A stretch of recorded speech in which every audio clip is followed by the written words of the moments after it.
That's usually what gets folks. Easier to get at. Good morning.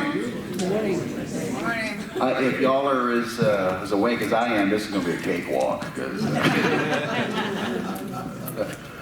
I was supposed to leave out of Columbus, Ohio yesterday at 11 o'clock, and I wound up with kind of an emergency, and I didn't leave until 5 o'clock, so I got in at 1 this morning. And so you get all the sympathy on your side. Well, okay, then I'll go the further sympathy route. The reason why I was delayed is I had to put down one of my dogs yesterday. All right, we're done. Thank you very much. Thank you all for being here. I'm gonna just blather for a little bit while we wait for some other people to come in, because I have legal announcements I have to say about the recording that we're doing here. So when you're talking about Bill and Sarah, you know, and it gets picked up, then they don't sue me, you know. My name is Ray Owen. Sarah, thank you very much for the invitation. I appreciate it kindly. Thank you much. And this lovely shirt.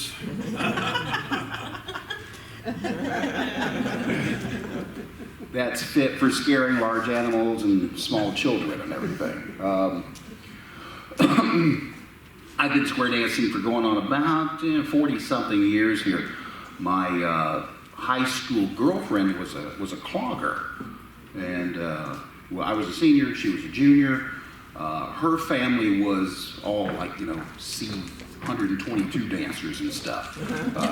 Bill, you brought up Lee Cotman a while ago. They were personal friends with Lee, and I met Lee Cotman when I was 17, and had no idea who he was, of course, and they just told me, shut up, sit in the corner, don't bother us. And so that's what we did. When we got married, I joined the Navy, got stationed in her hometown. When we got married, she says, you're going to learn the square dancing stuff. And I figured if I wanted to stay married, I should go learn the square dancing thing. So in 1979, I went through lessons with a retired senior chief, Navy senior chief guy who had never called before. He had never taught a lesson before. And he sat here and he looked at his record player and he'd read something off of there, and we'd do it, and it was terrible. It was so bad. He couldn't sing. He just turned the record over and let them sing whatever they were doing. And the first time I ever went to a square dance and heard a real caller, I went, oh, this is what they're talking about. Oh, I get that. Marriages don't always work out. I'm a walking poster child for that. You know, what's the old joke? I'm not going to get married again. I'm just going to find some lady I don't like and buy her house. So for all practical purposes, I was out of square dancing for a long time. The marriage ended, and I, you know, walked away from square dancing for a long time. So fast forward to 2017, a friend of mine was interested and went, hey, let's go do this again. So in the nearly 40 years since I have been doing this, and in that long stretch there, I became a web designer. Right at the infancy of the internet and everything, I started learning how to build websites and those kind of things. It fascinated me. In 2018, my friend graduated from class, and we started looking for places and events to go to. Now, as a computer geek, I tend to not do anything if I can't do it online. And I couldn't find anything square dancing related that I could do online. I couldn't register for the Kansas City National Convention. I couldn't register for the Ohio Convention where I live. I couldn't register for the National Singles Convention that year. None of the other little regional events. You couldn't register anywhere for anything, which really ticked me off. So I built an online registration site for square dancing. It was called WeaveTheRing.com. And the reason it was called Weave the Ring is I couldn't spell relay the doocy. So if you registered online, if you went to the Jackson Convention or if you went to the Evansville Convention, you did so through my website, WeaveTheRing.com. I built it specifically for doing those kind of things. I'm talking to the, let's see, am I supposed to tell you this? What the hell. the 75th convention is going to be in Houston, and I'm talking to the general chairs of that about building their website. So we're going to incorporate all the online registration Mobile is in, what, a day, or whatever it is. They've got their act together, and so does Milwaukee. But I'll be back for Houston, hopefully. In doing a lot of this, let me give you some of my resume real quick. I've had the good fortune to work with a lot of callers and events. I'm the webmaster for Tony Oxendine. I'm the webmaster for a guy out of California by the name of Buddy Weaver. Out in Montana, Hunter Keller, Jack Platties, who's in Ohio, Mike Seastrom's out in California. I'm the webmaster for all of these gentlemen. I just got here from Caller Lab. I left Reno Wednesday to get back to Ohio so I could turn around and fly here on Thursday. The National Square Dance Convention's NEC board, I do their website. Locally, I saw Al a minute ago. I don't know where you're here to, but I do Al's site. I do as a music site. Locally, Square Wheels Club, Glastonbury Square Dance Club, that's one of my favorites, especially when I spell out their URL with people on a little bitty phone. Yeah, GlastonburySquareDanceClub.com. You know. You want me to type that into one of those? And also the Connecticut Association for Square Dance. I'm the webmaster for that too. I have the good fortune to be able. This is a club out in California, Associated Square Dancers. I just finished one for Oklahoma, down in Georgia, and all. And I'm seeing a lot of clubs from all over the country, and I'm again fortunate enough that I'm able to do some work all over the country. And one of the things that I'm seeing as I build email addresses for each of these websites is I get a copy every time an email comes to any one of these sites. And I'm not doing it for eavesdropping purposes. What I'm doing is it gives me a momentary check. This site's good. This site's good. I know there's communication going on here and here. And what I'm seeing everywhere, Northeast, California, Midwest, not so much the South, is there's tons of people, tons of non-dancers who are requesting information on dancing. I need to hire a caller. We're going to put on this event. When's the next lessons? What do I need to bring? And it's happening everywhere. And I'll be honest with you, I don't know how to explain it. I don't know what kind of catalyst it was that said, hey, let's start going into square dancing and everything. But I'm seeing it everywhere. And it could be simply nothing more than being fed up with COVID, you know, and wanting to get out in human interaction again and touching somebody and just really having a good time.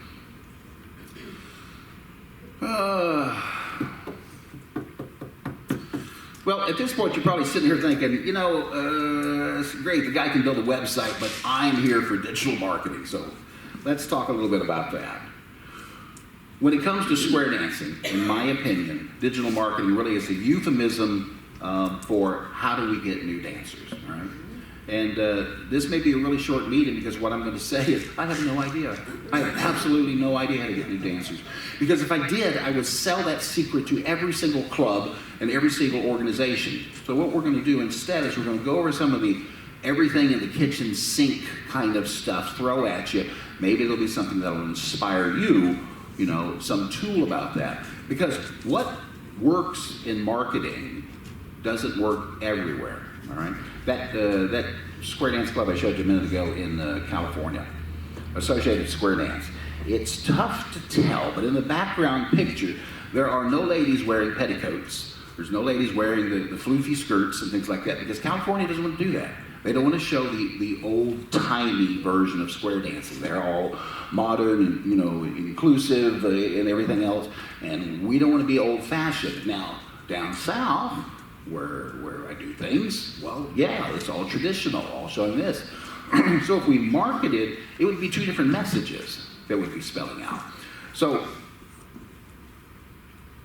even things that you have tried last year that did work may not work this year, and vice versa. What you tried last year that didn't work, well, it may try again, it may work this year. So we're going to take a look at all that. First off, marketing needs to be a continual, ongoing effort. It needs to be year-round. You have to do this all the time. If you're going to have a class in September, you can't start putting posters up in August and expecting to go like gangbusters or so. This should be a continual 365-day thing, even if it's just something minor. Find some news outlet, newspaper or TV station, radio station that has an online calendar of community events. Throw your stuff out there. Those kind of little bitty items. In marketing, I'm stopping just a second because I think most people are here. So let me cover this legalism, okay? This is being recorded, all right, on that camera here and on this camera here. And according to Maine recording laws for videos, I have to give at least a one-party consent. Now we have a two-party consent. Everybody in here knows we're being recorded. If you don't want to be recorded, leave. Because, and when I get it all done, I'll take it back to Ohio, I'll edit it and everything, and I'll get it on websites out here and on my Square Dance Tech site and everything else. So there'll be plenty of places that you can point those individuals who couldn't make it this morning to come and watch the whole, and give you, a reference point back to it also. Anyway, back to marketing. Used to be something called a rule of 7, that an advertisement, an inducement to act, had to be seen at least 7 times before somebody would commit to it, or somebody would take an action on it. Well, that rule is long out the window now, because Americans are traditionally exposed today between 4,000 and 10,000 advertisements every single day. All right, we've become very good at filtering out. If you're on Facebook and kind of social media, I mean, every damn thing is a little ad, and we've become really good at just ignoring it. If it's blinking or flashing or something like that, we just go right past it. So we've become extremely good about filtering that out. So what does work with today's consumers? People have a problem. They have a topic that they're interested in, and what they do is they turn to social media. Right? Forget those sponsored ads that Google throws at the very top. Everybody ignores those too. But they have a problem, and they go online and they look at their friends' profiles and everything, and they go, hey, Bill had the very same problem that I have, and Bill said this worked. So Bill wasn't getting paid for his endorsement. I'll take Bill's suggestion and I'll go back to Google and I'll search for Bill's XYZ solution to this problem or so. And that's how marketing is done today. And this is where your marketing efforts start to come in. Because there's 3 main rules about how to connect with today's consumer. 1, create a solution for their problem. All right? In our case, the problem that people are coming to is, I'd like to have some fun. I'd like to meet some really nice people. I'd like to have a good time. We've got that solution, okay? The second part, make a connection with them, and we're going to cover a lot of that. And then 3, be very creative with your marketing efforts and your messaging to them. Let me, this is my Columbus Square Dance website. The basic information unit on the internet is a website. If you don't have a website, get one. And I know it's kind of self-serving for a web designer to say, go get a website or so, but this is the way that people look for information, and the basic one is a website. So on club websites, all the clubs that, let me get back over here, and Glastonbury, lots of pictures, lots of dancing tigers, but smiling faces and all, and that's what people want to see. You will respond to a smile even if it's in a picture. So in web design terms, this is called a hero picture, H-E-R-O, it's called a hero picture.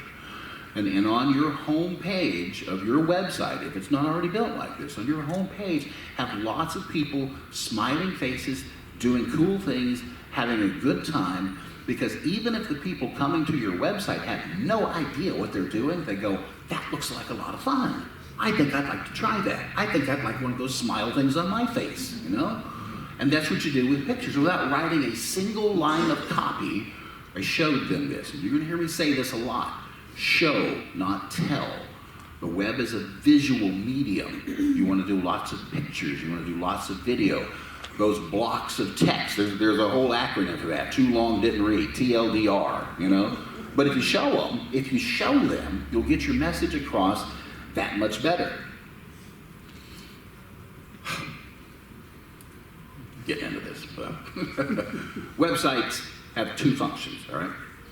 One function is to provide existing customers. And if you think about it, that's really what you are. Too many people forget or never realize square dancing is a business. It really is. It has to be on a paying basis. The clubs have to make money. If you don't make money, if you lose money with every dance, you start a business.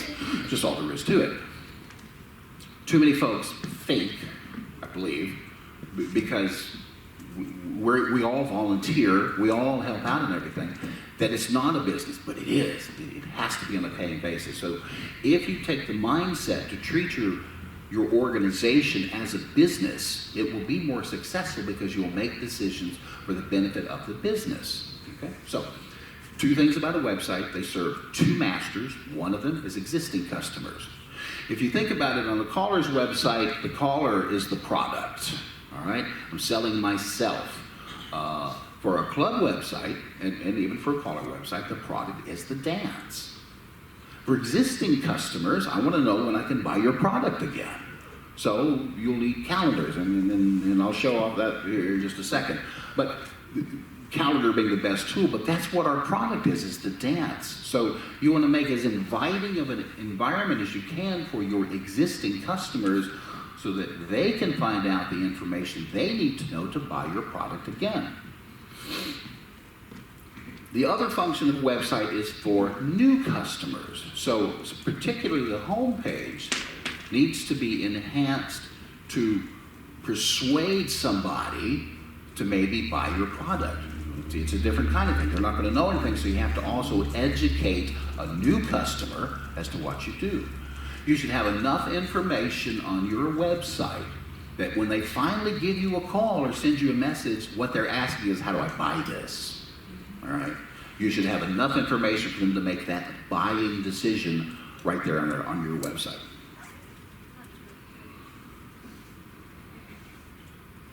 Oh boy, this meeting's going to last 10 minutes as fast as I'm going. All right, let me open up another tab here right quick.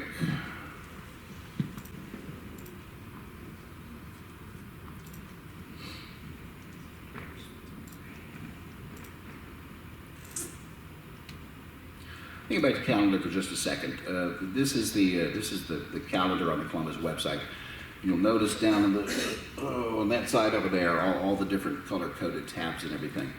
For all of the websites I design, and I'll probably go a lot more in detail about this, I don't use Google Calendar. I found a far superior product. It's called Team Up, and again, I'll cover that more in detail in a little bit. But having a calendar is the #1 tool on your website, or it should be, all right? I'm not a big fan of flyers. We'll talk about that a lot here in a little bit. But as far as the calendar and everything, make sure that your calendars are updated. Now, what I can do with, I paid Team Up for their paid version of the calendar, and I wind up with something like 50 sub-calendars. Each one of those things that are in quarters is a sub-calendar of that. Team Up gives me the power to give a link to the clubs themselves, and the clubs get to maintain their own calendars, and they can also embed that calendar in their websites of just their events. But it's a write once, read many kind of thing, because any change that they make to it is automatically reflected on the Club at Square Dance site or any other site that they have this main calendar in. So, I'm basically crowdsourcing the work. You guys do the work, and I get to display it here. All right, marketing tools. This is my buddy Jason Raleigh in Columbus. He's a caller. If your #1 tool to market and everything is video. This is a little compilation, a little hit list, a little highlight reel of some of Jason's dances. And we stuck it right on the home page of his record. Let me see if the sound works here.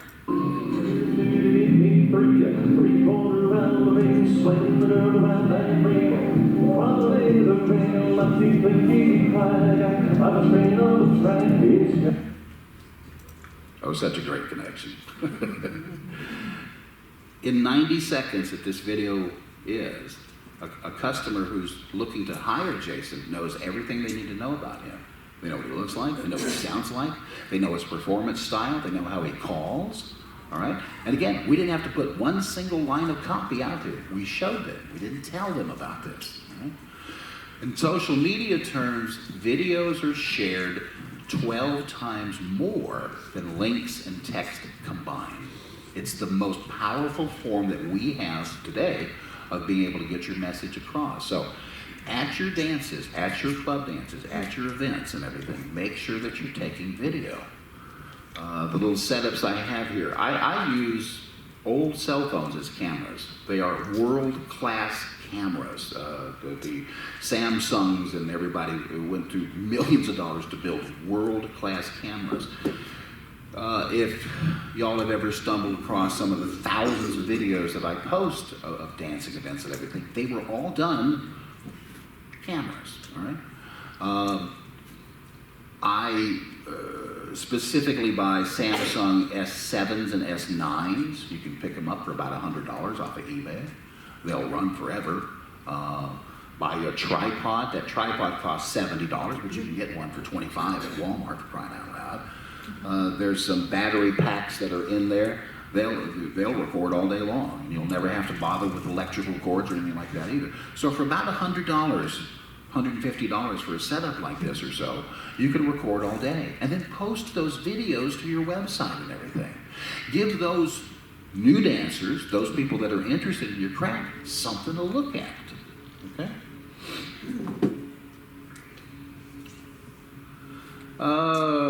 Let's see here. Put this down for just a second.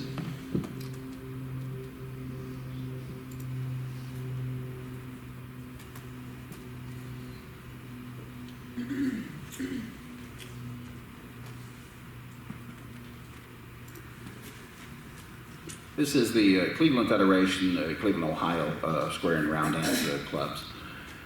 Back to the calendar function again, but with a different purpose for those people looking for information. This is the classes schedule, all right? And it has all the information that somebody want to know. Where the dance is, who the contact information is, what the cost of the session is and everything, and it's all right there. So that, again, I don't have to call somebody, I don't have to send a form, I don't have to, go out of my way. All the information is looking for. So again, back to the calendar being the tool to have there, make sure that you also are using it for your class information.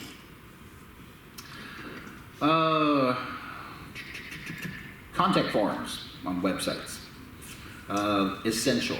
I'm not a big fan of actually putting somebody's email address. You'll see that sometimes, click and it has their email address.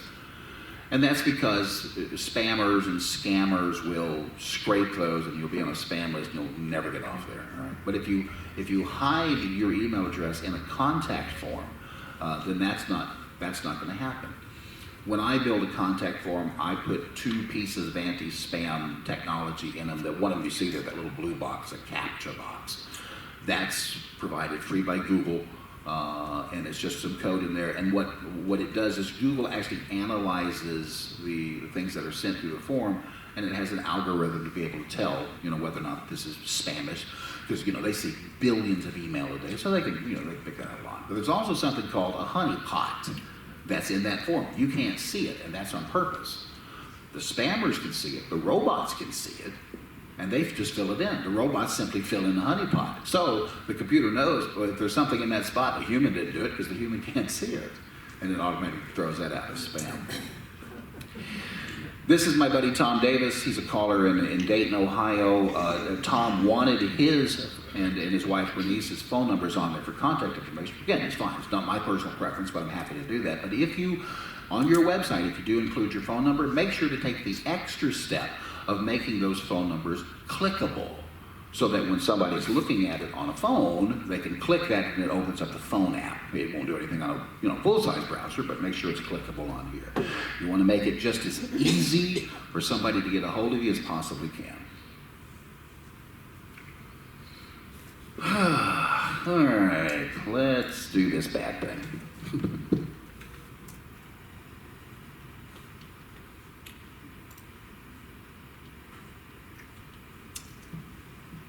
Let's talk briefly about the social media stuff. At least the big boys. This is Facebook. bank robber Willie Sutton one time was asked, "Why do you rob banks?" And his answer was, "Because that's where the money is, you know." And it's the same with Facebook. I'm really not a fan of Facebook, but I use it because that's where the square dancers are.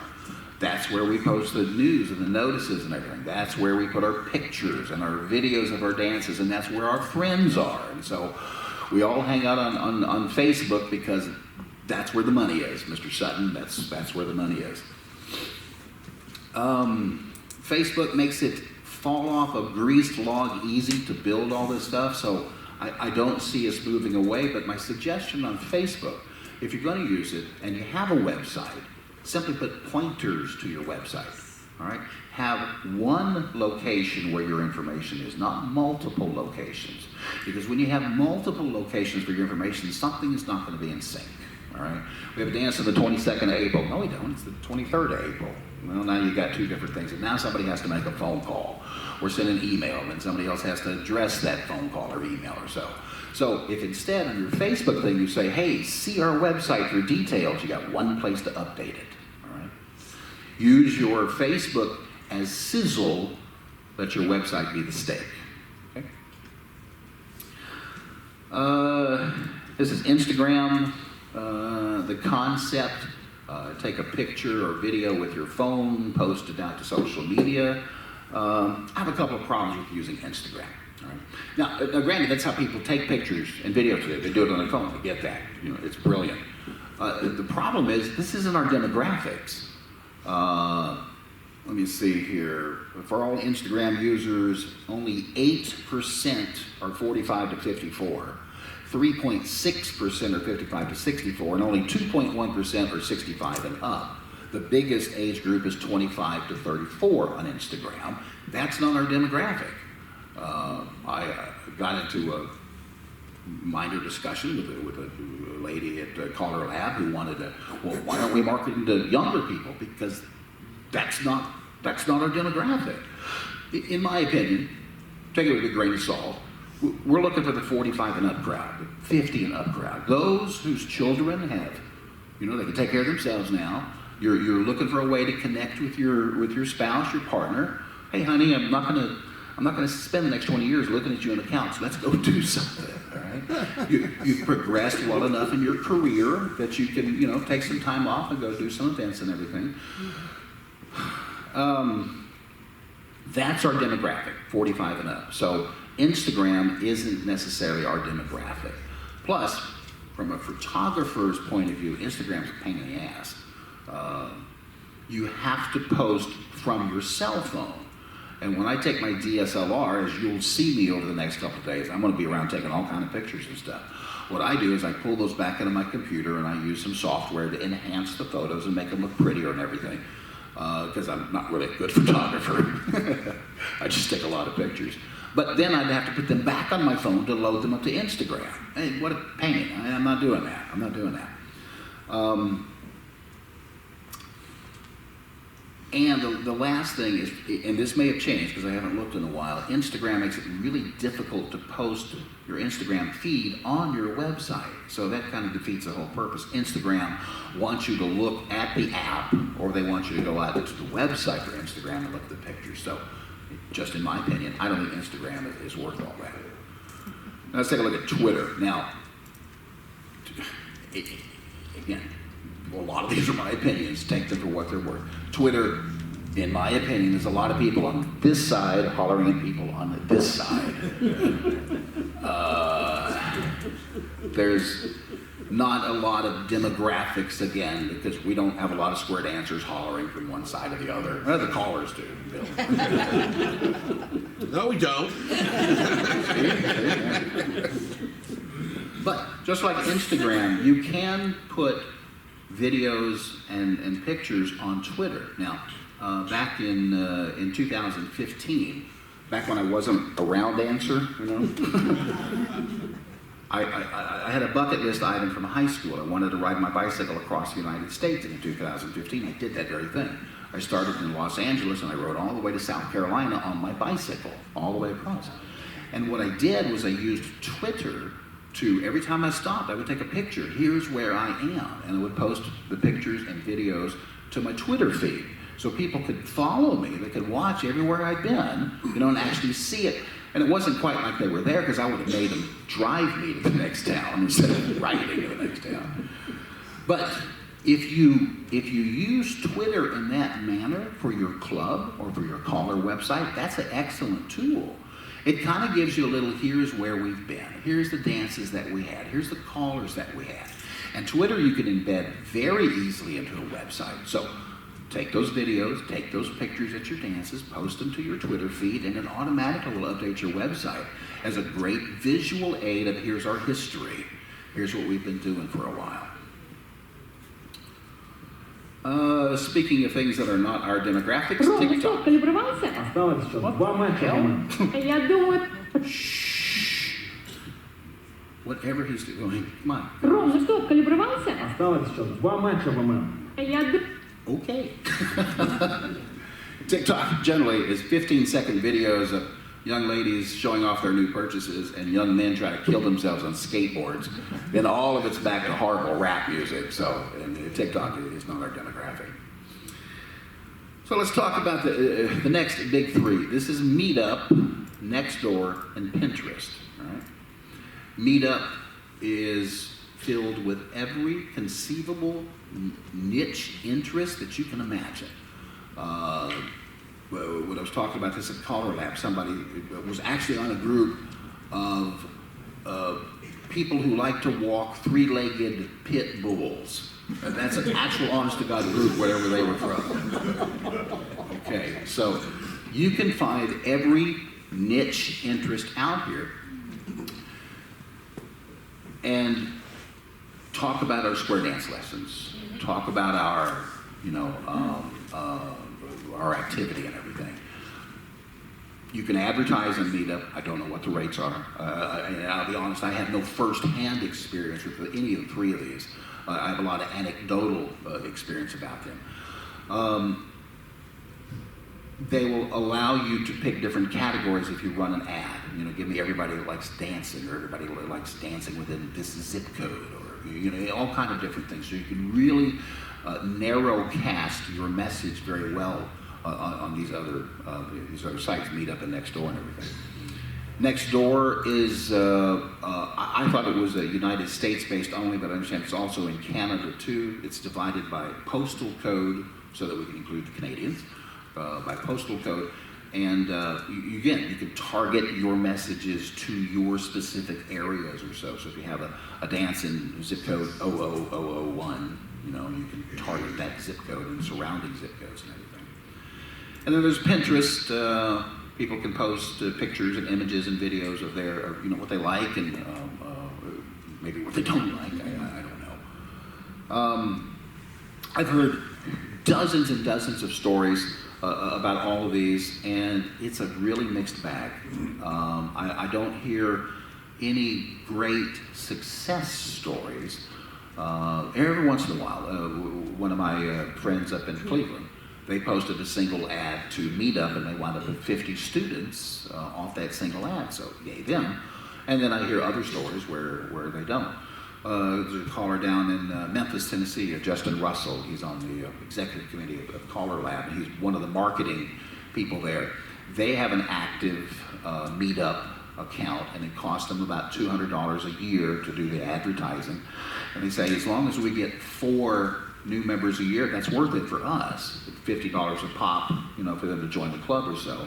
And they get that many at least. So for him, Meetup is a net positive on that. I encourage you to use all of these. Most of them you could probably try it for free. And again, back to that everything in the kitchen sink aspect of marketing, try everything, all right? And try it multiple times. I mean, how many of us picked up a spin chain, exchanged the gear the first, well, in my case, 400 times that I tried it, you know? So just try them over and over until you're absolutely sure that they work or don't work. All 3 of these services are very female-centric, particularly Pinterest.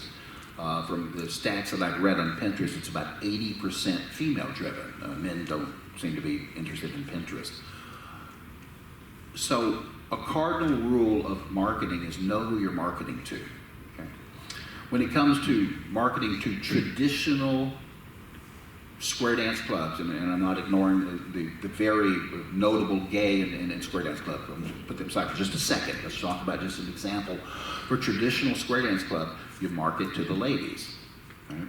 They're going to be the ones that make the buying decisions. It's not going to be the guys. Even if the guy was the one that found the ad and he comes home and go, honey, I'm going to go dance with other women for 40 weeks. Are you good with that? Yeah. That's not going to happen. She's going to make the decision. And she's probably going to be the one that found the ad in the first place. And says, you're coming with me. Yes, dear. And you go on. So make sure that you're marketing to the ladies. For women, you tell them about square dancing sociability. You tell them about the exercise benefits of square dancing. You mention the lifelong friendships that they're going to have. That's how you market square dancing to the ladies. Guys, you say there's going to be a beer afterwards. Let's go do that. Let's see, where are we at? 8:30. All right. Let's talk about one of the other aspects of marketing, mailing, emails. The two big 800-pound gorillas in the room are MailChimp and Google Groups. I use both of these for different marketing pushes depending on what I'm trying to do here. But what I'm dismayed at is what's called the open rates. And I'm not going to bother logging into MailChimp to show you this kind of thing. But the open rates, the number of times that an email has been opened is horrendously low. If you wind up with a 50% open rate on an email campaign now, that's pretty good. That's really pretty good. It tends to hover between 40 and 45%. And these are people who voluntarily signed up for your list, all right? I've got one group for the Ohio convention. There's 900 and something people on the list, and I send them an email, and if I get 40% of the people that opened it, you know, that's a good day. Then you get the odd people that open it 20 times. I'm not sure what they're doing, but MailChimp will give you all those analytics. I mean, right down to the individual who opened that email. MailChimp will do that for you. They'll tell you that kind of thing. My opinion on email is because it has become so polluted by spam that its effectiveness has dropped considerably. This is a topic that I talked about in Collar Lab. And the gentleman that I was with, a fellow named Alan Hurst out of California, he was telling me that he was enjoying great success with MailChimp because he had a weekly mailing that went to the same group all the time, obviously, and he never changed the subject line because they could tell what it was right there. Our dance this week at this. And they looked forward to getting that email. So his open rate was approaching 70 or 80%. So if you're using it for those kind of purposes and not perhaps a general, here's a new subject kind of thing, your open rates are probably going to be higher on that. Google Groups works kind of the same way. It is completely free. But as with all Google products, remember, if you're not having to pay anything, that means you're the product. So they're gonna target you with all of the advertisements and stuff that match the email addresses or match the messages that you're sending out. So if email is polluted, my suggestion, and this will cost you money, but let's bring it up, is something called text messaging. The rates, the open rates for text messages, if I send people text messages, 95% of the people will open that within 3 minutes of receiving the message. For my day job, I own a massage therapy business in Columbus, and we use text messaging to talk to our customers, to tell them about their appointments, to tell them about their notifications. When they arrive at my store, the pandemic took my admin staff out of the store, so we do everything remotely now. So that's how they tell us that they're sitting out in the parking lot. They send us a text message, and we text them back, come on up to the door. We'll let you in remotely.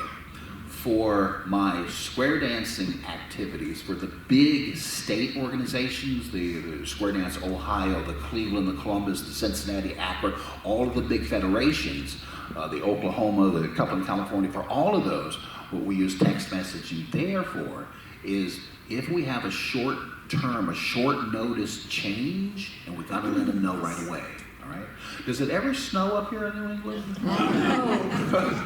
No? Okay, all right. Well, it snows in Ohio, so every once in a while, you know, you're right there on the edge. Are they canceling? Are they not canceling? Send a text message, because it's going to get there, and they're going to read that text message, okay?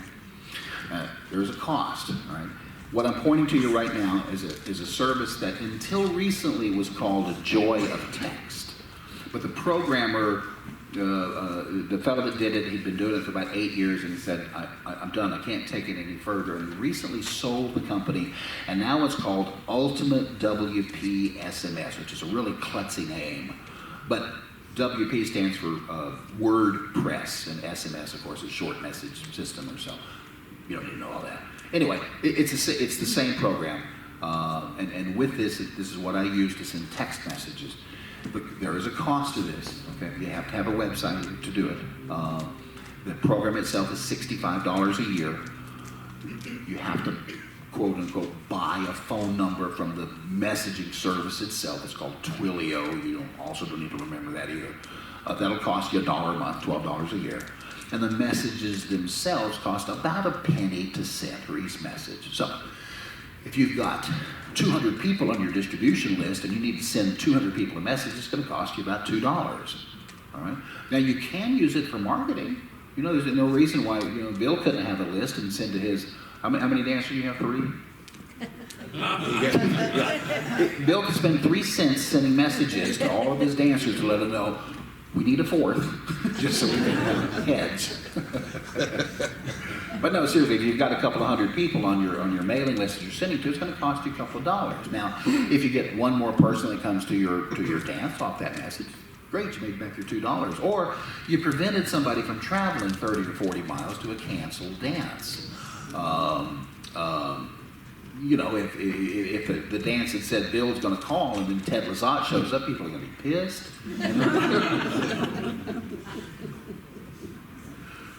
Let's see. Did I have that joke in here?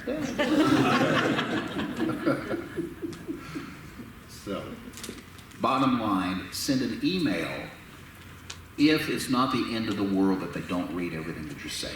Okay, send a text message if you absolutely have to have a reply, if you absolutely need somebody to read what you're talking about. One last thing about MailChimp. Back in March, on March 10th, just last month, they instituted a dramatic increase in their pricing and everything. It used to be you could go on a MailChimp and for free you could have up to 2,000 people on your list and send out 12,000 emails. They have reduced that significantly. Now you can have no more than 500 people on a list, and you can send out no more than 1,000 emails. Now, for small clubs, you know, those clubs that have 30, 40, 50 members or so, that's probably not going to be a problem, okay?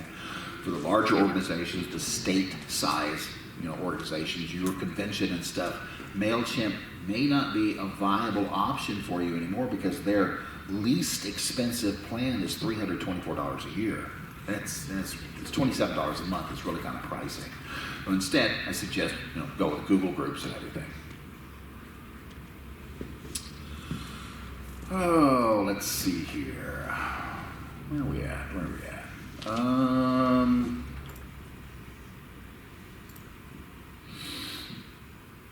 Back in the beginning, I said the 3 ways to persuade consumers in the 21st century. 1, have a solution for their problem, okay?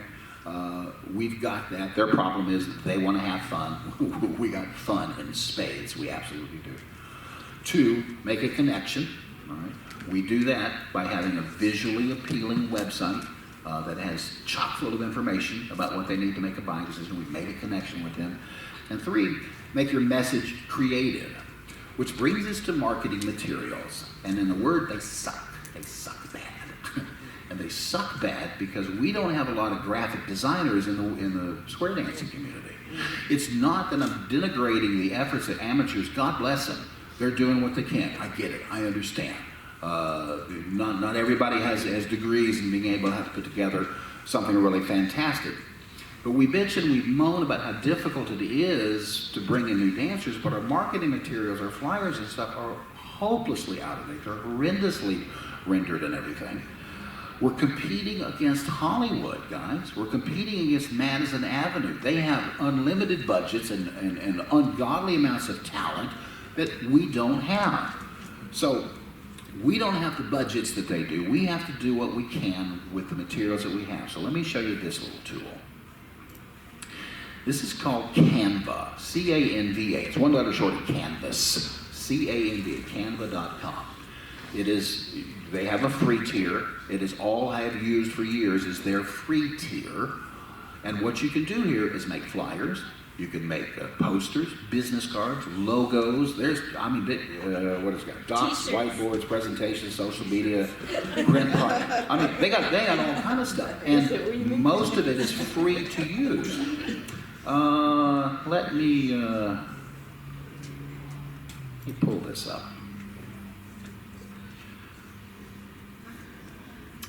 They will give you a bazillion different templates. All you got to do is drag one over and then start replacing text. Well, if I can type at least. Blah, blah, blah, blah, blah. The templates are already professionally designed. You don't have to worry about design. All you have to worry about is your message. And go with the old journalism school stuff, who, where, what, when, how kind of things. Make sure you put where are the dances, when the dances, and who's calling it all. But the heavy lifting of making it look pretty, you don't have to worry about anymore. Because they did that for you. And you can pull in your own images, you can pull in your other stuff. It's free to use for the most part. Now, let me see if this may be difficult to see. I'm gonna see if I can pull. Oh, okay, right there. Do y'all see that? Where it says Pro. Now, if I pull that thing over here, it's gonna go, hey, you got to pay us to use this one. All right. Yes, ma'am. They do have. If you have a 501c3, you can get Pro for free. Oh, can you? Yes. Oh, that's great. That's great information. No, I didn't know that. Thank you very much for passing that out. Excellent. Well, then all of y'all should go do this tomorrow, right? You know? Let me get back over here. Video, did you? Sir? Repeat that for the video, what you said? Yes. What she said is if you have a 501c, you can get Canva Pro for free, right? And EDSARDA has that. Excellent. Let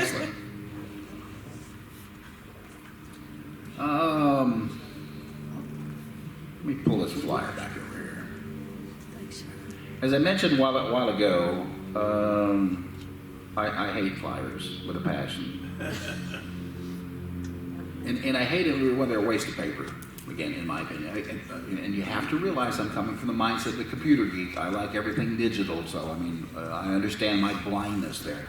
But the big problem with flyers, in my opinion, is that they are obsolete the minute you print one. Right? If you have a change to it, well, now that flyer is obsolete. The problem is you passed out 100 of them at the last dance. Now you have 100 points of information that all are incorrect, and Bobby Joe has taken that flyer and she's put it up there on her fridge, hoping that Bill will come out and call a dance, and then Ted shows up, and everybody's mad at him.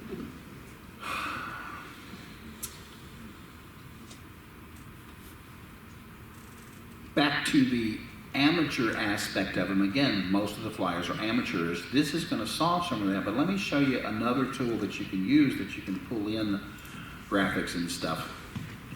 This is Square Dance Tech. This is my site here that I built to help drag square dancing in the 21st century.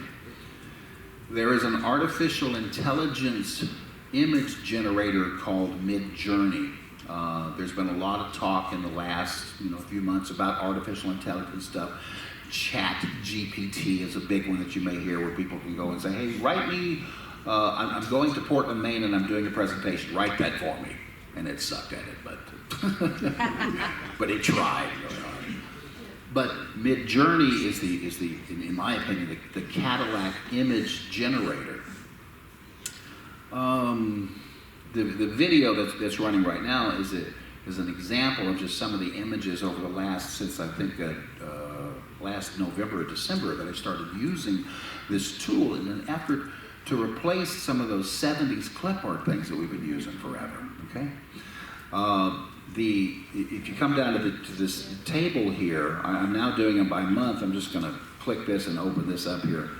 This is an example of some of the stuff that you can go out to Square Dance Tech under the artwork and download these things for your flyers and your videos and all of your marketing material. You can use these free of charge, absolutely free. I don't charge anything for them. You don't have to attribute me. You don't have to put any credit. If you use one, it'd be kind of cool if you said, hey, I use one. That's always kind of fun to listen to. But all of this stuff is available out there, and you can pull every one of them and use them. And the people that are in this picture, they're not real. They never existed. The computer created those. That is an amalgam of different facial expressions and stuff. They don't exist. But I'd have a beer with her. We'd let him go call, or something. But you can pull all of these down. There's different styles that I do these things. This one up here this one's a watercolor. These are called pictograms. And so I just pick different categories, and I just generate a whole bunch of them.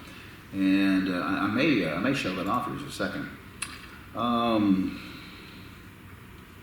All you have to do is click on one, click your right button, save the picture as, and then you're free to rock and roll. So if you find something that you like, go out there and use them at your whim.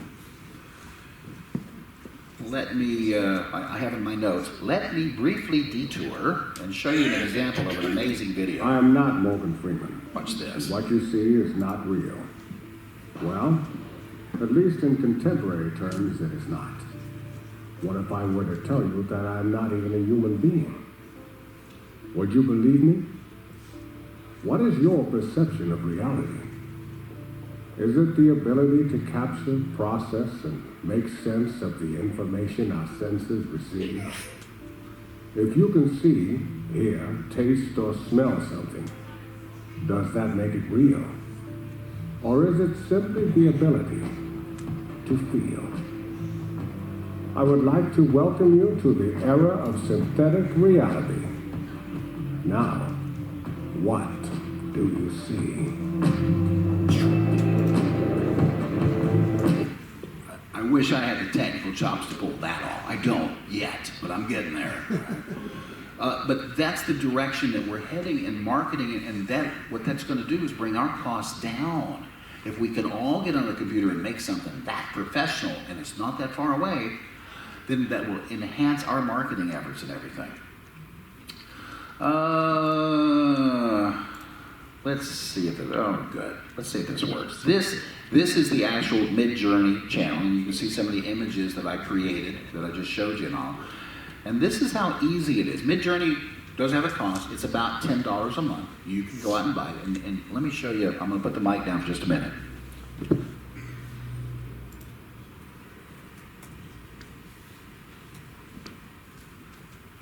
Somebody give me a color. Blue. Thank you.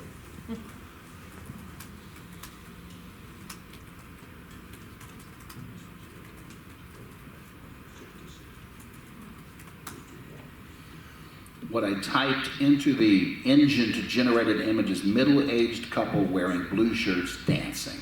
Let's see what it comes up with. We may have to wait a minute while it thinks about it.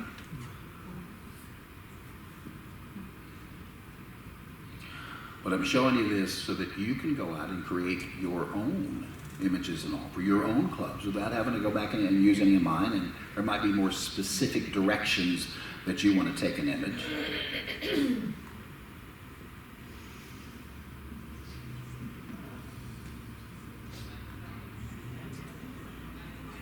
Almost there. It's at 62%, it says.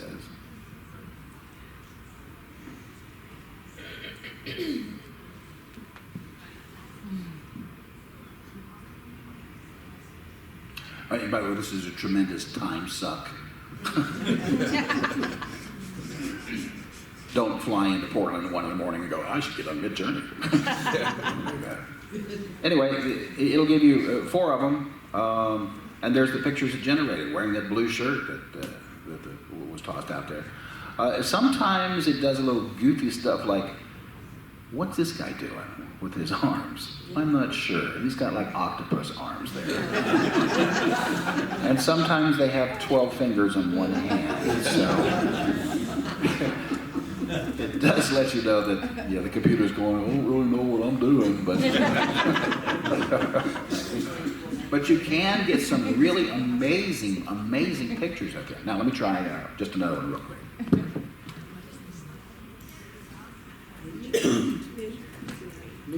Middle-aged couple wearing purple shirts, dancing in the style of Norman Rockwell. I don't know what would happen if I typed Picasso in there. All right, while this is doing that, let me jump onto this subject. We'll come back to that in a minute. One of the other, oh, really? Yeah, okay. That wasn't locked the other day. One of the other things that you don't have to worry about if you use computer-generated issues are copyrights. Now, there are a ton of class action suits against the Midjourneys of the world right now because the way that they do this is they have these crawlers that go across the whole internet scraping images, millions and billions of images or so, and the creators of those works are going, hey, I put time and money and effort into that, and you're using it for free. And they have a legitimate claim. Creators have a legitimate claim on their work. I get that, all right?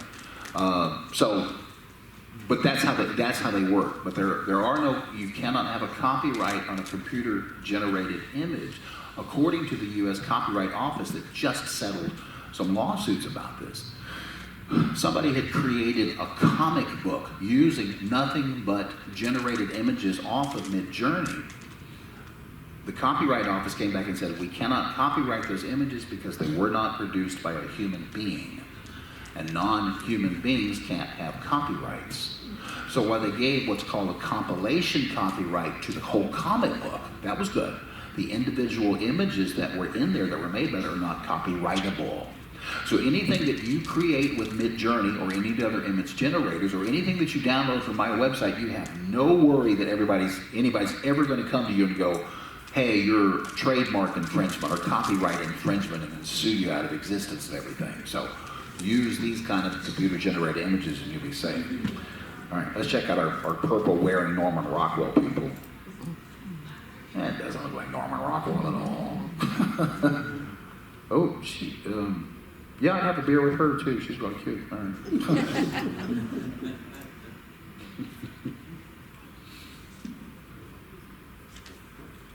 Yeah, we'll get to that later.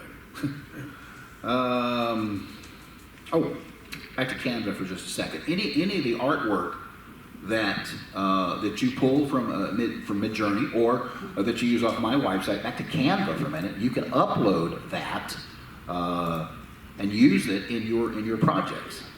Let me get rid of the upload file.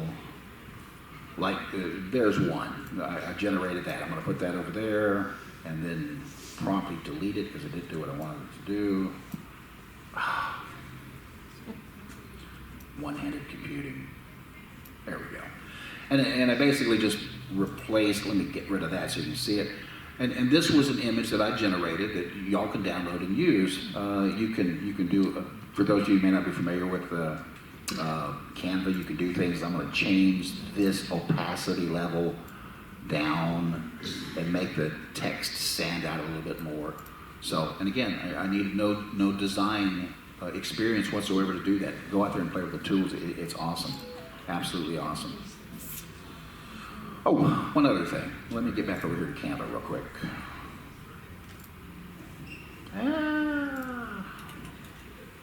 Make sure that you put QR codes on your flyers. Okay. There are a ton of free QR code generators on the internet. Go out and find one. I use, let me see if I can find it. This guy, QR Code Monkey. QRcode-monkey.com. And it's absolutely free. You can create, you stick in the URL, that you want, and then it generates the QR code for you. Stick that on your flyers, especially our younger generation are gonna, and even us, you know, because all the menus during COVID, all with the QR code, you know, take your photo app, point at the QR code, and it'll point you right to it. Now, I had a caller reach out to me and said, "Hey, are you hosting the QR codes?" I'm going, "What are you talking about?" Well, I learned something from that question. I did not realize there are two different kind of QR codes.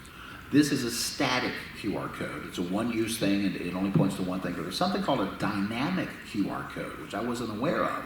And the dynamic QR code, you can actually change the URL.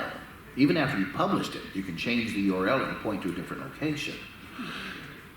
That might be worth some money. I don't know. But if you have lots of different flyers that are going out, or you want everybody to go to the same page on your website all the time over a period of time, a dynamic QR code might make some sense. It might. No idea what they cost. Like I said, I've never heard of it till a week or so ago. So, you know, take that for what it's worth there. All right, I have, boy, this worked out well. I have in my notes, let's take about a 5 or 10 minute break. It's right at 9 o'clock, and we'll come back and we'll have home movies section next.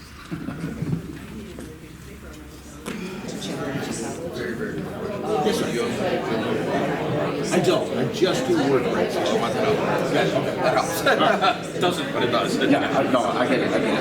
Okay, if we could, let's get back to this stuff.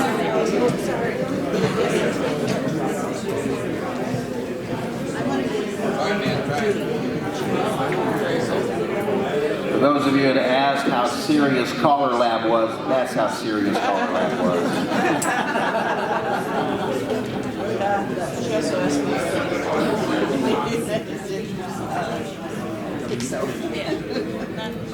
As I mentioned a bit ago, I am not a fan of paper flyers, and for the reasons that I stated and everything. And if you remember, one of the early things I talked about video, that it is shared 12 times more than text and links combined. Video is a powerful message. So make video flyers, all right? And let me show you some of the examples of them here. Some rules to remember: keep them short, 30 to 90 seconds in there. Make it eye-catching, pair it up with music that isn't necessarily square dancing music. Let me show you a few examples of what I'm talking about. This is Caller Lab had asked me to do up a couple of promotion videos. This is for Grapevine, Texas next year.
Back to what I was talking a while ago about getting your own camera setup and everything.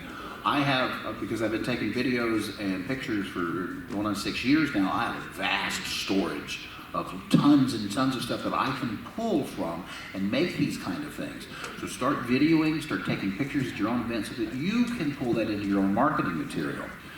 All right, that was the first of the ads. Let me show the other one. The first one's kind of, an ordinary convention thing. This one's more tech style.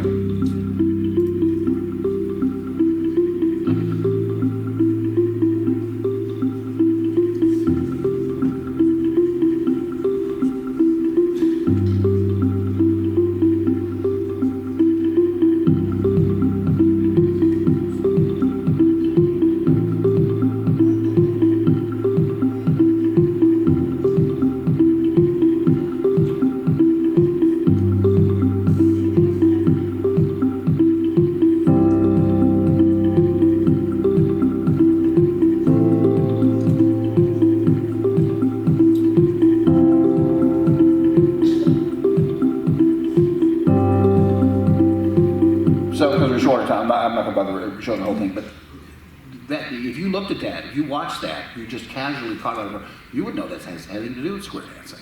All right, so give your viewers something unusual, out of the ordinary, which catch their attention with it. With video flyers, I want to do things that are out of the ordinary. You know, they may go, well, that's interesting, or that's weird, and I don't really care what reaction, as long as you watched my ad, that's really all I cared about. So let me show you one that I did for the National Convention, for the Mobile one coming up. Here we go.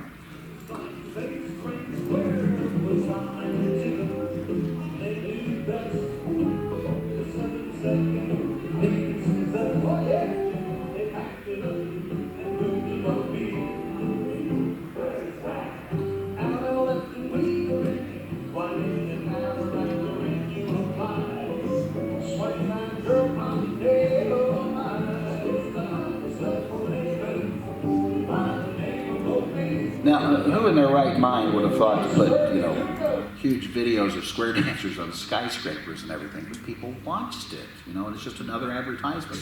I used a combination of my own videos that I took in Evansville, along with this is stock, you know, videography that I have from a service that I subscribe to and everything. These are actual pictures of Mobile with some text on there, and it made for a nice minute-long engaging ad. Hey, come to our national convention here.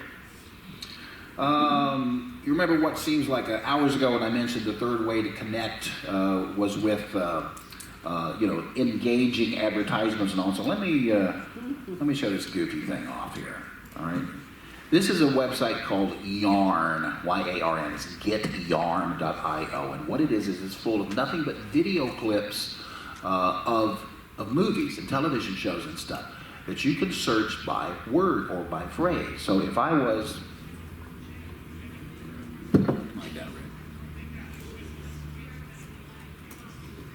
If I typed in square dance here, it would give me every movie and video clip that has the word square dancing in it, or square dance in this case, all right?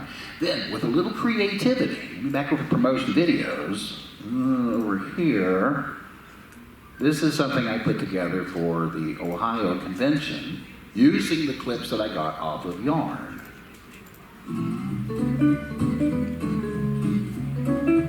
Buzz Lightyear, my goodness, we've got trouble. Calm down. Tell me what's wrong with the convention. What convention?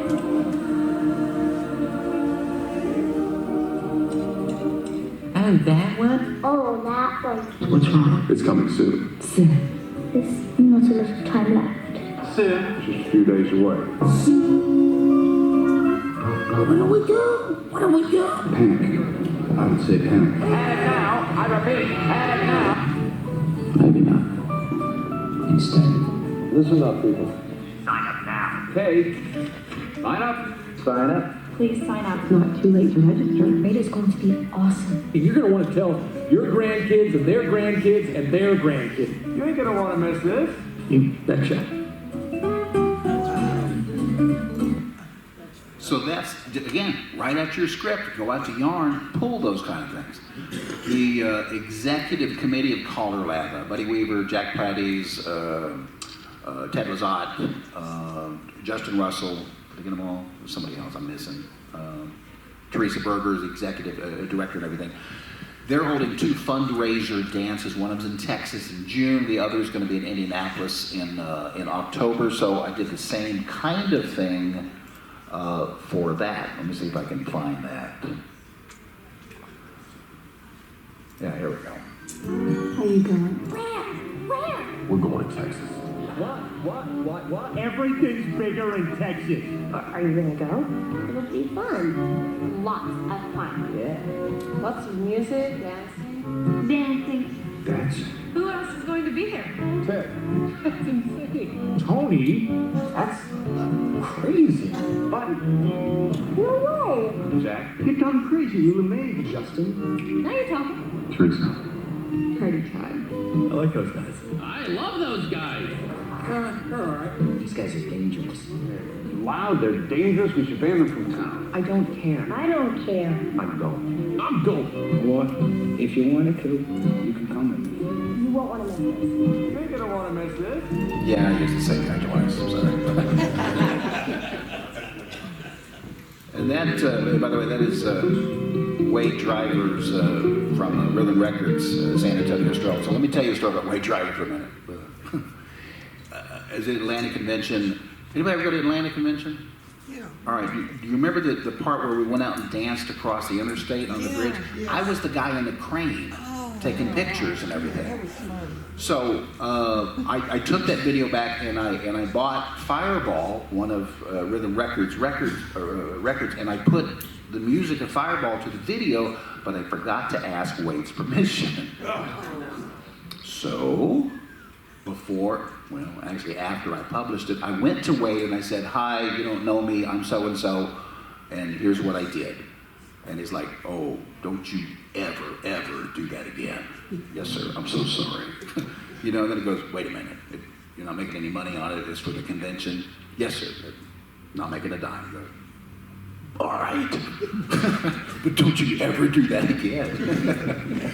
And I never have. Again, back to the whole creators should make every dime that they can. And so I wrote him and asked him permission before I used that record and all that. He graciously gave it to me. He said, "It's even for free." And I sent him the $5. He said, "Buy a beer on me, would you?"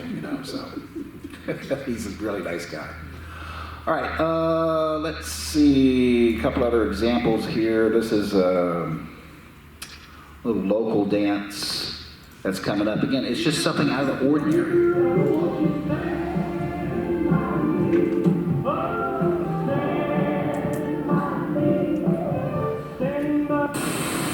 Back away and are you home? Good job. Side doubles. Pass the C. You'll have a lefty. Extend to all legs switch the way. Right infield. Couple circulate. Bend the line and you might be home. I can't emphasize how important it is to have music playing in the background of your videos and all. Have a constant music theme. This is from Royal Records because I'm Tony's webmaster. He's been very gracious about letting me use a lot of his music for flyers and stuff. I just drop him a line, say this is what I'm going to do, and he lets me do it. And you could probably run with the same kind of thing, especially with Al's records. I'm sure he'd probably let you use some snippets of that. Let me show you another one real quick of an example of some non-square dance kind of music. There we go. Oops, turn music on, right?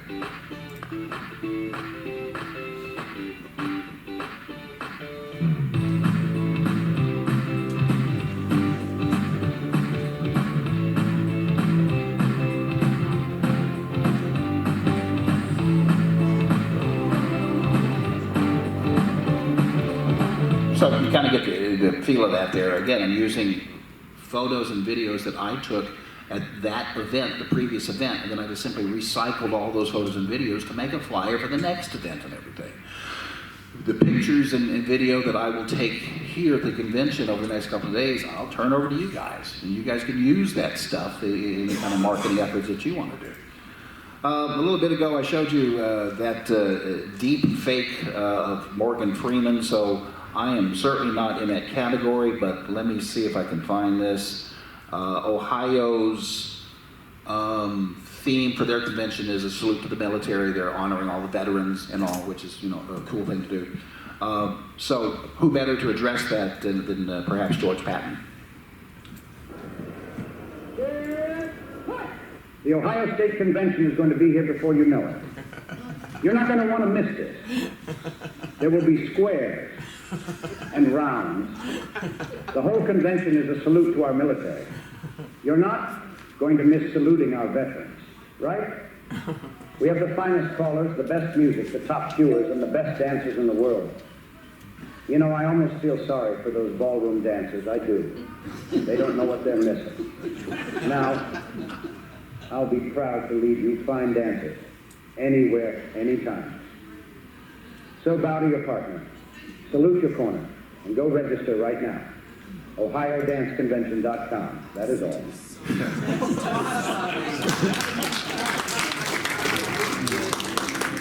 So, that's the kind of stuff that you want to be creative with. And all of that right there cost me all of $3 to do different services and stuff. You can put that stuff together right now with the tools that are available. There is a dance in Kentucky every year called the General Butler Bash, and so we got Morgan Freeman to talk about that. A friend of mine. There's plenty of room to join him in Somerset, Kentucky, January 27th and 28th at the General Butler Bash. Travis is going to have his hands full with some newbie callers, but he's confident he can show them how it's done. Well, except for that Davis fellow, he's really not sure anything can be done to help him. Anyway, it's going to be a good time. Travis will be continuing his tradition of handing out $100 bills throughout the dance. Dorothy kept trying to get him to cut it down to $50 bills, but you know how Travis is, generous to a fault. I won't be there, unfortunately. There's a C3 dance I'm calling in Georgia that weekend. Miss Daisy's Do-Si-Do. I'll catch you on the floor some other time. And so a couple of weeks later, we had another dance where Sandra Bullock had to... I heard Morgan talking about being friends with Travis, but see, the thing is, those $100 bills Travis passes out at dances are really just bribes. Morgan was paid off. It's so sad. Now, if you want to dance to a really great caller, and not to mention a really good-looking guy, then you got to go hang out with Jason Raleigh. Jason's got an A2 dance on Saturday afternoon, February 18th with Friday Night Mixers. Yeah, I know. What is a group named Friday Night Mixers doing dancing on a Saturday afternoon? But those folks in Cleveland don't bother with little details like that. So get on up north to Cleveburg and do a couple of motivates and diamond chain throughs. Maybe even a cast of shadow. Tell him Sandy sent you. So again, this is just to get your creative juices flowing. These are the kind of things that you can pick up right now with the tools that we have.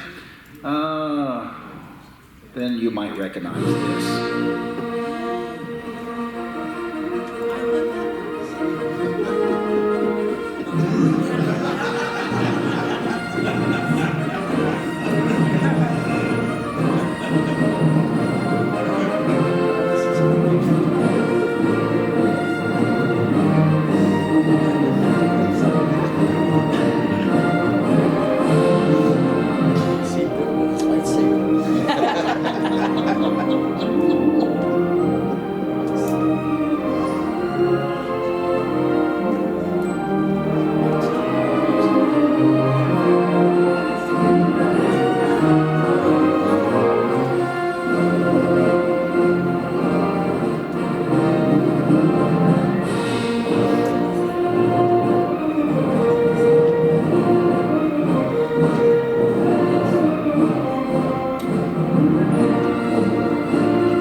Oh my God.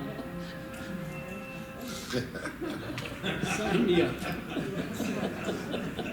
So, and I get a lot of questions on copyright issues from using this kind of music. If you have some serious concern, talk to me and I'll explain how that kind of works with the copyright issues in YouTube and everything. So, all right. So those are the kind of ideas that you can do with video flyers and post them on your websites and all your social media and stuff. You know, and it gets people watching them. They will watch them, especially if you make them laugh. You know, and you establish a connection, you make them giggle or so, it'll work well. All right, let's see here. Who else I want to talk about? All right, I'm gonna, I had this, that I was gonna show off all of these videos, but I'm just gonna show a few. Again, on Square Dance side, under promotional videos, I've got about a baker's dozen of videos out in here that are really geared towards pulling in new dancers or so. Every once in a while I'll get a wild hair and I'll just create a new one of these. Let me show you. This is my most popular one. Wow. See if we can raise the resolution of this.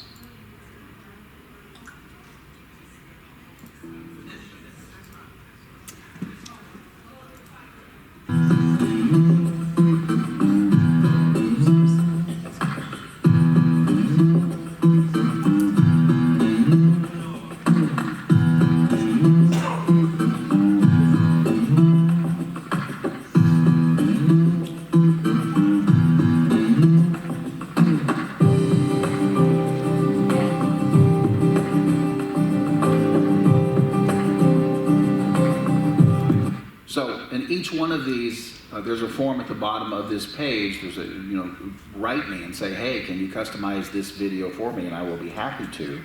At the very end where it's got that information, I'll replace that with your club's information or organization's information or caller information or whatever you want me to put there.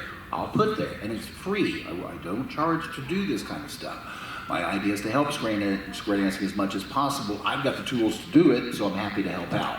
So any one of these dozen or so videos that you see here, I will customize for your club.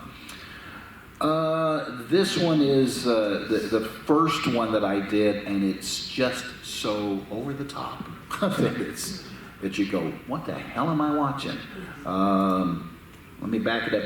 The music, there's a service that I use that I get a lot of music and some promotional clips and other things too. Stock photography, stock videography. This one here, the music I got is actually the theme to a space-based war movie. All right, it's boom, boom, boom. It's a lot of pounding music and all, but it does get your attention.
So that one can be customized for you also there. So this last one here, I'm not going to bother playing it. This is more for callers, for those who might want to offer one-night parties and stuff. It's geared towards that kind of thing for you to pull in folks like that. So again, as it says right there in big red letters, there's no cost, there's no charge to this. This form, fill out this form, tell me which videos. If you want them all, I'm happy to send them all to you.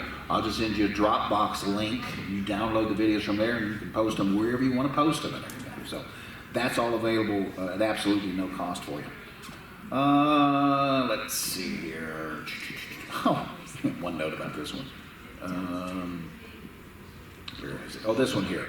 It's an 80s style one that has references to 80s looking stuff, and I had a lady complain because I put cassette tapes and boom boxes in there. It's the 80s. It's supposed to be.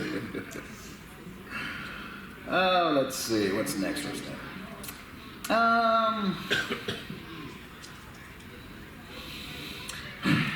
Let me divert briefly over here. This is in central Ohio, north of Columbus by about an hour. There's a place called Malabar Farms. You don't need to remember all that, but it is a state park. They have a working farm here at Malabar Farms, and what they do during the warm months, which in Ohio is like July 4th, but the warmer months, let's go like that, is they clear out the barn and they hire an Eastern style square dancer, and they have a caller and a live band come, and they have dances, and they invite everybody. Okay, let me see if I can change the resolution of this to something higher.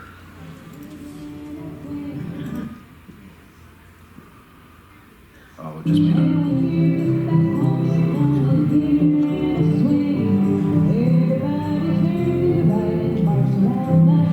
And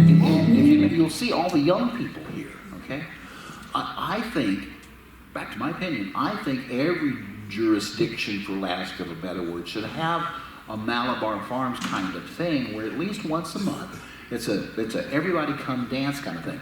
These college kids, I know for a fact, come from over 100 miles away to come to this dance because they're not having to learn anything. There's not going to be a test on this. They just come and they just have a grand time. Now, when I was talking about a while ago, they're not our demographics. We're not going to get these college kids now, but we plant the seeds now. And long after everybody in this room is going to be gone, unfortunately, those seeds will start to grow. And then 20 years from now, Billy and Mary are going to go, boy, we had a really good time doing that. Now that we're growing up a little bit, but you gotta play the long game on this one here.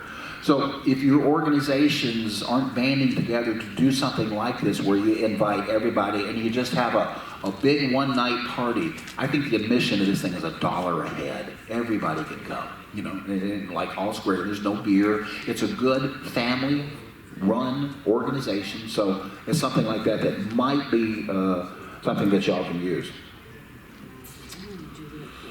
Let's see here.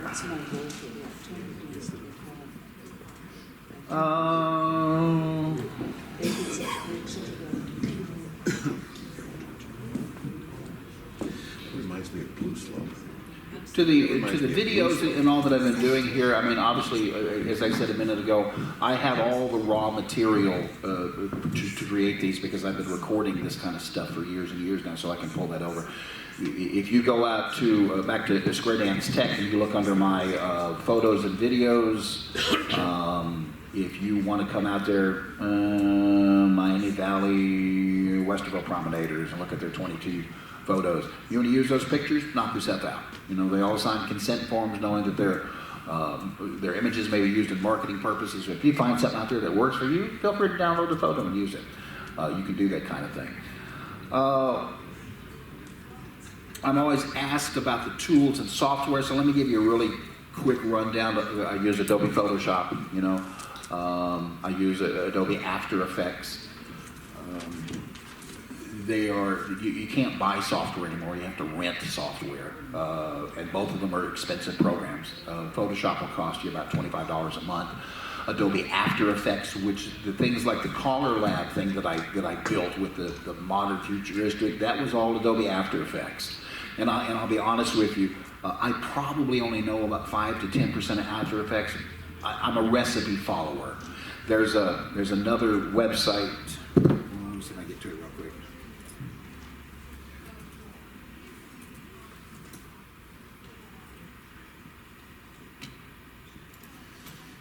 This is called Envato Elements. It's a subscription base. I think I pay $150 a year, but one of the things that it contains under this video templates here are just a bazillion templates for After Effects. And so I can pull one of those down and I basically replace my pictures and my videos into those things, and I can make a couple of programming tweaks that I've learned along the way. But I am by no means an After Effects expert, okay? But approach your community colleges, approach your local universities and stuff, and go talk to the computing department. You know, find just some 19, 20-year-old kid who knows this like the back of their hand and say, here's $20, you know, let us pay for your subscription this month or something like that. Can you create this video for us? If you don't have the talent or expertise, hire it out. There's lots of kids that can pull this off pretty well. There are some alternatives to some of the paid software. In Photoshop in particular, there's something called GIMP, G-I-M-P. GIMP is what it is. It's absolutely free. It will do everything Photoshop will do, just differently. You know, so there's a learning curve with GIMP. For video editing, I use software called DaVinci Resolve. It has a learning curve about like this, I'll tell you now. But it's got about 1 billion YouTube videos that will explain every single aspect of it. It is powerful, powerful software, and all the videos that I use, that I put together now, I use DaVinci Resolve to pull it off. I mean, this is software that was built for Hollywood to use for video editing and everything, and it is absolutely free to use. So you don't have to pay for anything of it. They do have a professional version. I've looked at it several times. It's a one-time cost of $300, but I have never had any need for it. I don't need to do a lot of special effects for square dancing videos and those kind of things. Let's see here.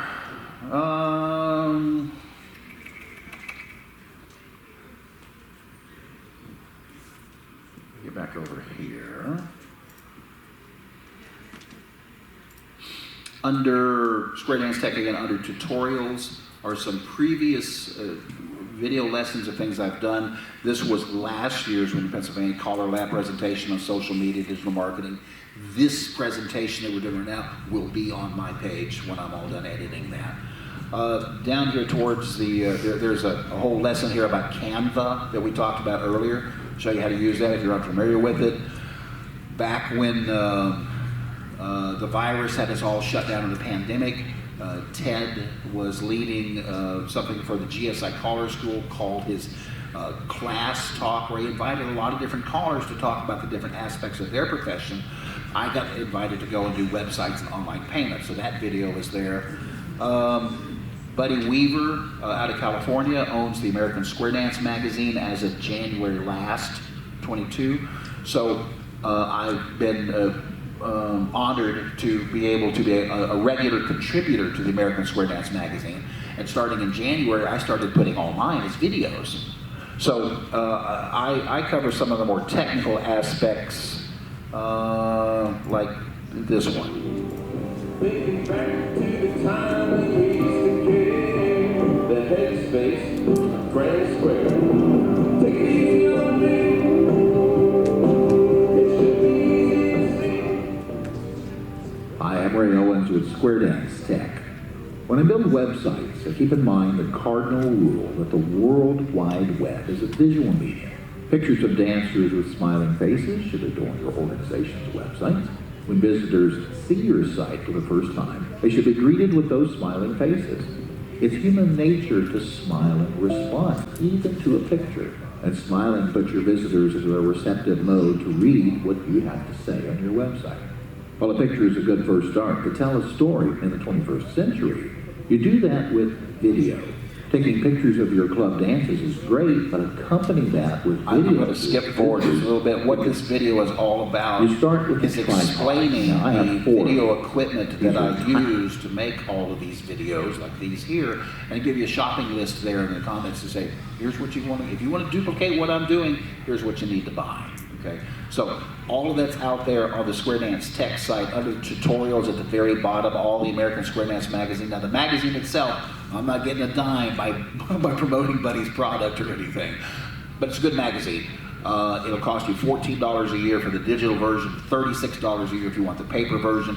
My articles are all on Square Dance Tech, so you can always go and look at my stuff, whatever I'm talking about this month. All right, we're at about 10 minutes till 10, so I had a ton of other stuff that I had in here just in case I needed it. It had to do with web design, but I'm not going to bother going down that right now. If you are interested, take a look at this page, our tutorials page, in a couple of weeks when I get around to posting what I did at Collar Lab.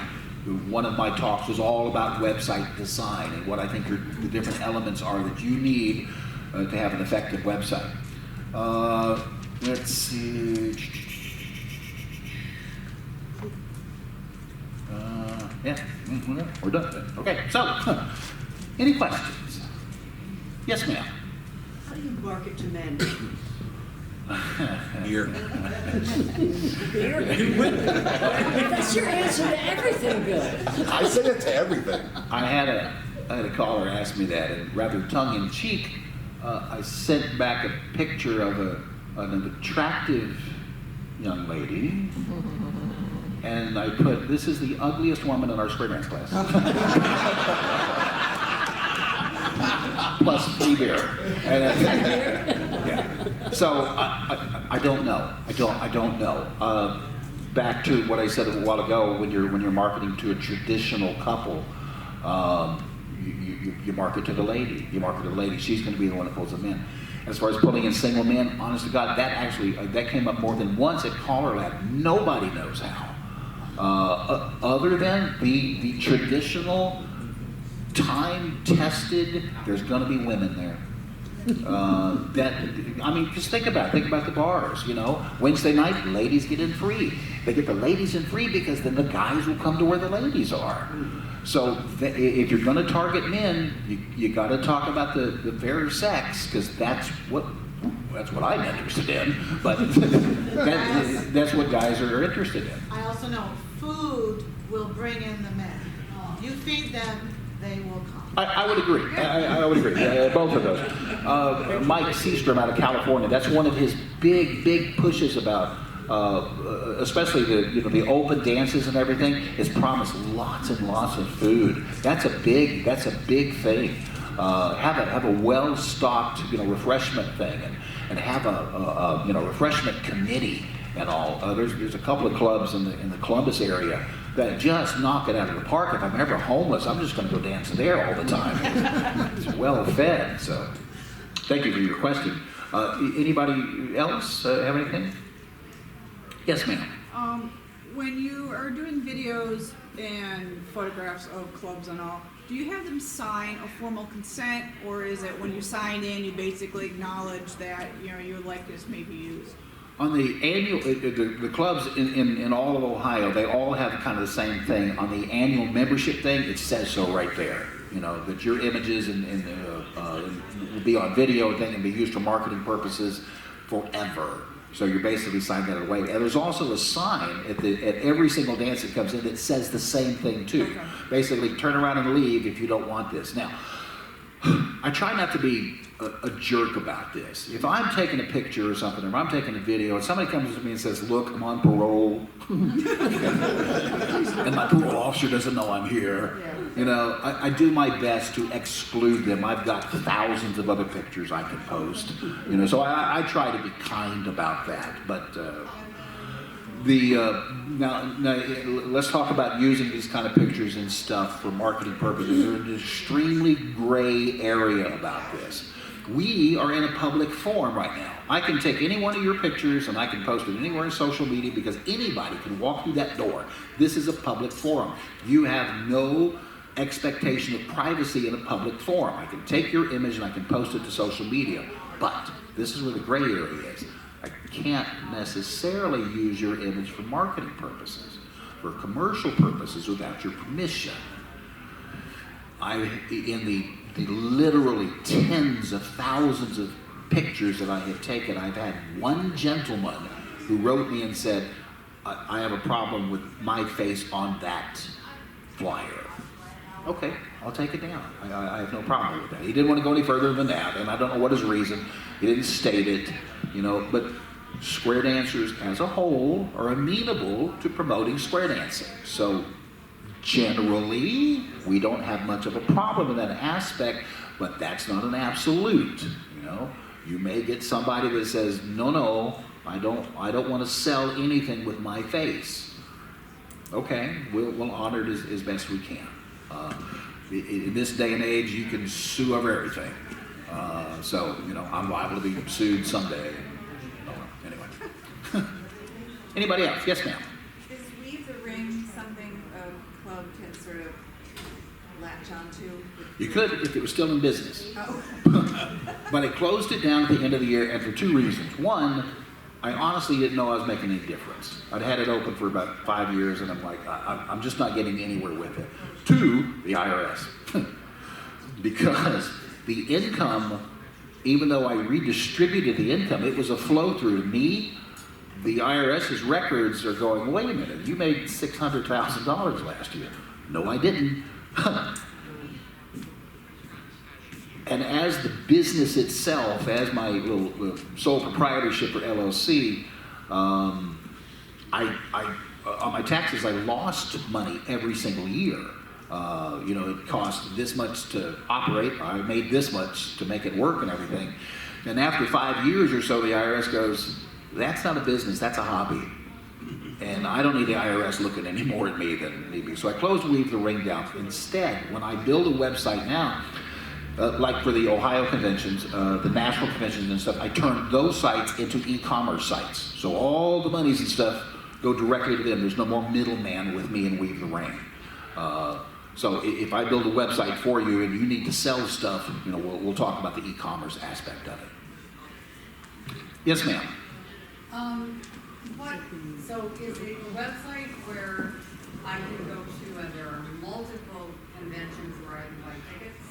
Is that still fun? There used to be, this is what we were talking about ago. I used to have a website called Weave the Ring that I did registration online for multiple events. But so that, there's nowhere to go now to do that? as far as I know, there is nowhere to go. As I build event websites now, I'll throw an e-commerce function into the website so that you can go to that event. But as far as I know, there is no central clearinghouse. I don't know, maybe Where's the Dance, maybe. I'm not a big fan of that site, but, you know. Yes, sir. Just had a quick question on the videos you said, like to do music in the background and sort of thing.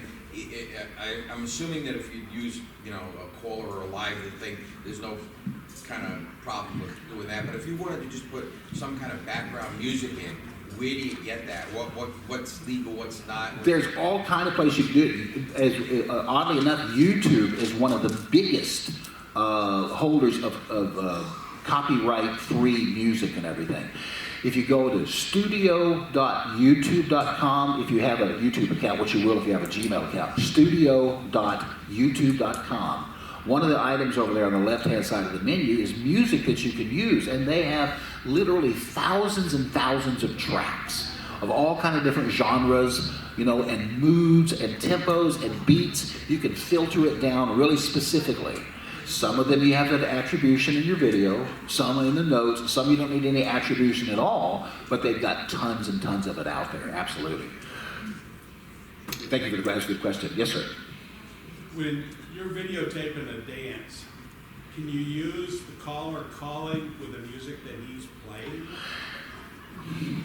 Let me answer that a little bit differently, okay? That Star Wars thing I showed a little while ago and everything, John Williams was the composer for the music and all.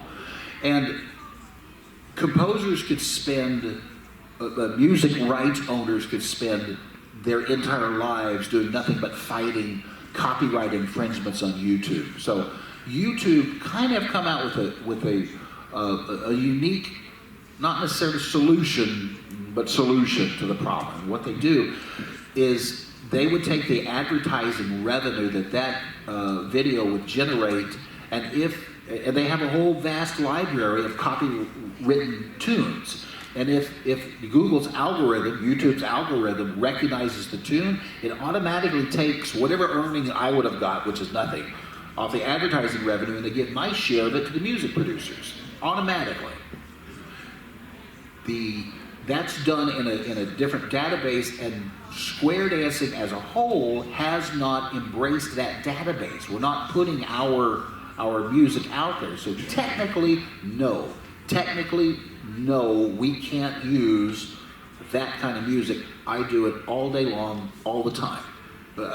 It doesn't make it right, I'm just saying. But legally, technically, some lawyer will tell you, absolutely no, you cannot do that. I'm telling you, you know, for all practical purposes, I get away with it every day.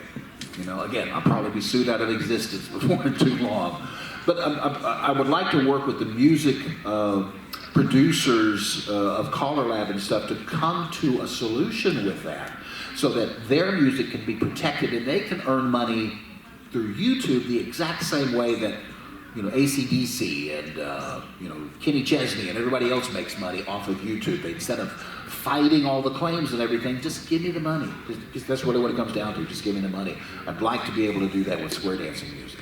Does that answer your question? Or at least muddles it up a lot more? Well, I know that you have to compensate the writers. Well, yeah, I started a discussion listing thing on Facebook, and it says Square Dance videos, and we're posting a lot of different videos that are out there. And the reason why I did that was I wanted to gain a whole bunch of videos, because Roku, the little player thing for your TV, Roku, you can have a channel on there, and it doesn't cost you anything to have it. Outside of your bandwidth charges and things like that, you can have, if you have a gardening show, you know, you can put it on Roku. It won't cost you anything except to stream the videos. I wanted to do that with Square Dancing, if for no other reason than you're sitting there at 3 o'clock in the morning and you're just flipping through Roku channels and what the hell are those people doing? And you just watch for a while, you know? That's what I wanted to do, but what stopped me dead in my tracks were rights. Because not only the version of the square dance song that we did, the callers did, the square dancing producers did, but you have the original work that it was derived from, then you have to talk about mechanical rights and just a whole slew of rights. And there's not enough time in life for me to fight all of that anymore. So, yeah, everybody's got to be compensated, and that is such a... Did you ever see the show WKRP in Cincinnati? You remember that show from the 70s and 70s? You know why it doesn't show on reruns? The music rights. They played the actual music during the shows back when it would cost $2,000 to play it. Now, the recording artists want $200,000 to play the music in there. So you don't see WKRP in repeats because they can't afford the rights anymore. And it's the same kind of thing with, you know, with real music. No, not real. This is real music too. I get that. But you know, that's kind of the issues with it. So legally, no, you can't do that. We do it all the time and get away with it, and we need to bring a solution to it at some point for sure. Yes, ma'am. So if we wanted to use that Star Wars thing, do we need to get permission? And see, that's exactly the case that I did. But the YouTube immediately, as soon as posting it, one of the things that they do is they check their database for copywritten music and everything. They flagged that immediately, right away. John Williams or whoever the organization is, BMI, ASCAP, or whoever it is, they get whatever piddly advertising revenue that YouTube would have earned for me, and they give it to them. And I'm okay with that arrangement. Absolutely. I don't make any money off YouTube. I don't make any money off all. You got to have at least a minimum of 1,000 subscribers, and you have to be generating X number of views, and then YouTube gives you a share of the advertising revenue. So again, I'm not making anything anyway, and I'm happy. John Williams, if I could use your tune to make my video and give you $1, I'm good with that. So no, I don't have to ask them. Now, that said, there is something called, what I get in those things is a copyright claim, but there's also something called a copyright strike. And those are very serious. If you get 3 of those, your channel is deleted from YouTube automatically. I've never had a copyright strike. But I don't do a lot of round dancing videos. There's some round dancing music. When I hear the cue hit that thing, I'm going, you can't put that out there. I know right away, but I can't. Garth Brooks, he will not allow his music to be used in that fashion.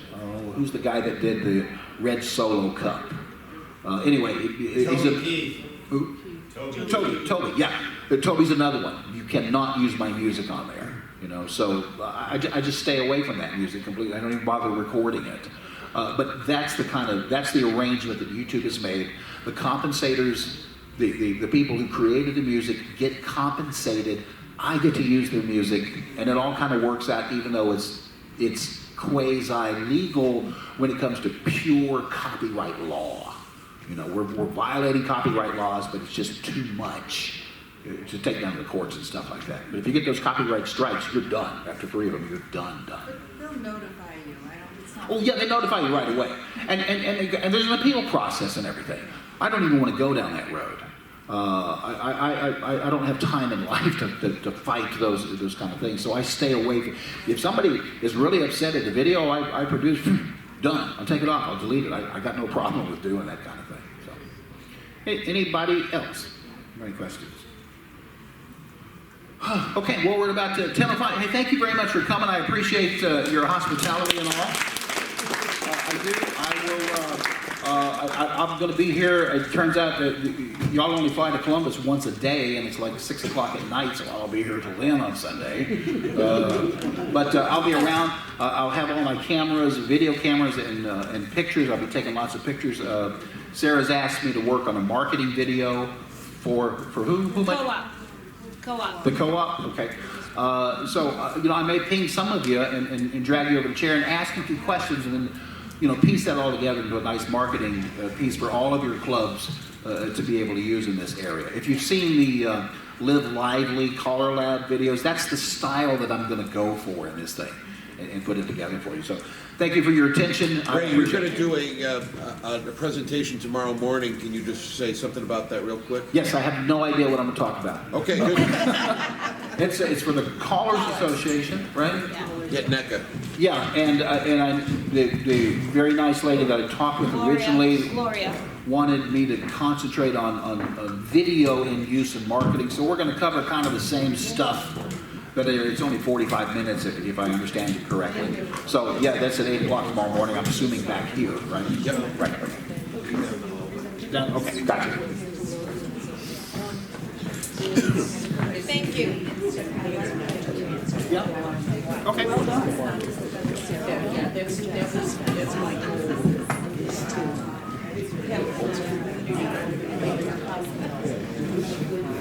Very good for co-op. I got them to marketing.